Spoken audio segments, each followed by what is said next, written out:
The first thing that I think of when it comes to marketing, and so I want to dig a little bit deeper into maybe your hesitation behind marketing. So is it more or less the fact that you're trying to promote it to an audience? Maybe you don't have a large audience, or is it you feel uncomfortable talking about your message or talking about your podcast? Like, tell me a little bit more about that.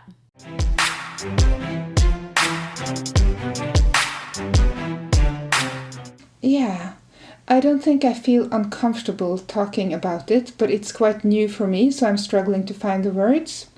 Yeah. And I have an academic background, so I'm maybe used to being very thorough in a way. So I kind of struggle to communicate like in an easy, like a simple way to just get my message across. Okay. Yeah. And to communicate to shift the focus, from what it is that I'm doing and why I'm doing it to the value for the listeners, if that makes sense. Yeah. Yes, this totally makes sense. So I love that you have an academic background, because I think that you could really use that to your advantage, because I'm sure, with the academic background, I would assume with that comes structure and planning and really understanding either the work that you're studying or what you're trying to teach. And so how I would approach your content and marketing is looking at, when you record an episode, kind of take a step back and say, why is this important?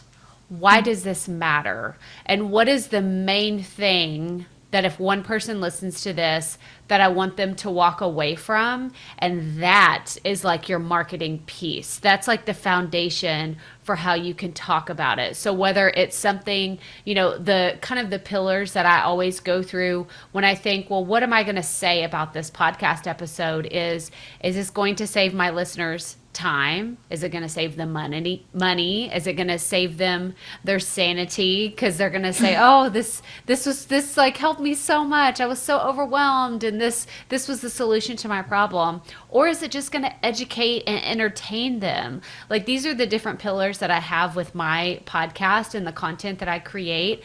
But I think from understanding the piece that you're creating this podcast episode, from there, just take a step back and say, well, if I were a listener of this show, what would I enjoy about it?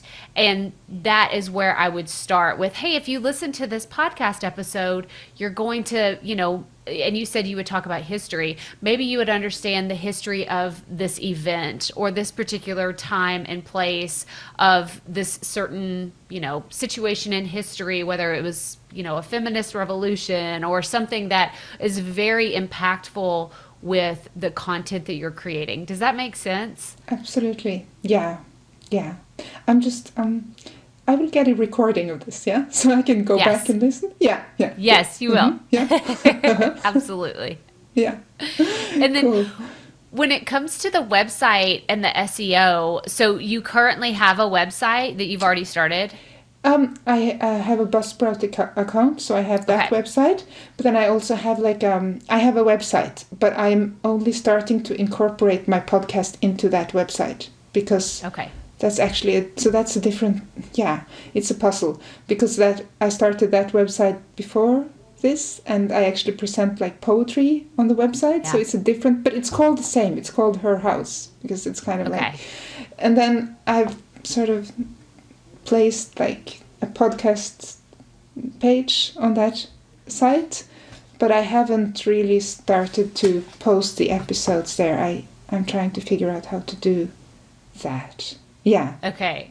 So I could hear the hesitation in doing it. And I wanted to tell you, like, I've been doing a lot of these coaching calls this week, and you're not the first person that's had this hesitation. So I'm going to give you the same advice that I gave to her. And that was, even if you need to just leave your podcast on your BuzzSprout website, or just leave it as a single page on your website until you really feel super comfortable in creating the consistent episodes, then just do that.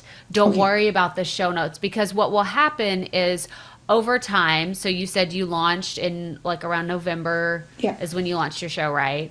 Yeah. So you have a few months of content at this point, but I think about even further down the line, maybe in another 2 months, you would feel even more comfortable with, you're like, you know what, I've got this. Like, I got the podcast, I know how to record, I know how to edit, I know how to talk about my show and promote it.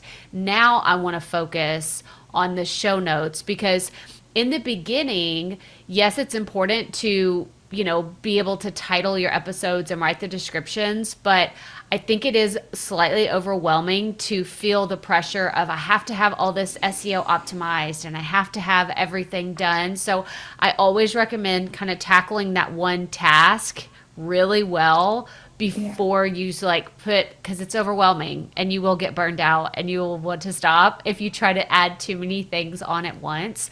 But it also helps because if you have more episodes, you can go back and look at them and say, which ones were my most popular?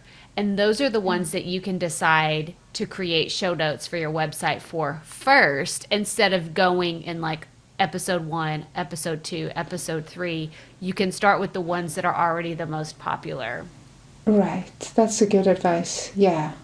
Yeah, that makes it slightly less overwhelming, I think. Yes. Yeah. Yes. And I think that, you know, it's easy to I'm trying to think of, you know, across my journey, I've had these different really important stages, and I look at all the things that I'm creating today. I was not creating all the things that I'm creating today. And like, I did my podcast for about, I want to say 10 months before I actually was like, oh, wait, these show notes aren't really that good. Like, maybe I should go back. And so I went back and I fixed a lot of them.